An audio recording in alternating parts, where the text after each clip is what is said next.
પંજાબના બરનાલામાં મકાન ધરાશય થવાની ઘટના સામે આવી છે। મકાન ધરાશય થતા 4 શ્રમિકો દટાયા છે। કાટમાળ નીચેથી 3 લોકોના મૃતદેહને બહાર કાઢવામાં આવ્યા છે। એક વ્યક્તિ માટે ચાલી રહી છે રેસ્ક્યુની કામગીરી। મકાનના એક તરફના ભાગમાં ચાલી રહ્યું છે સમારકામ। પાણી લીકેજથી નબળા પડેલા મકાનનું સમારકામ થતું હતું। 4 શ્રમિક રાત્રે મકાનની અંદર જ સૂઈ ગયા હતા। વહેલી સવારે અચાનક મકાન ધરાશય થયું। મકાન અચાનક જ ધરાશય થયું ને તેની આ સમગ્ર ઘટના જે સામે આવી છે આપ જુઓ।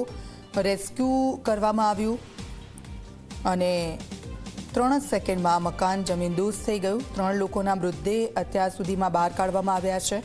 એક વ્યક્તિ જેની હજી પણ શોધખોળ હાથ ધરવામાં આવી રહી છે। આપ જુઓ એક ધડાકો થયો અને ત્યાર પછી આ જે મકાન છે એ જમીનદોસ્ત થઈ ગયું। અફરાતફરી પણ મચી ગઈ હતી।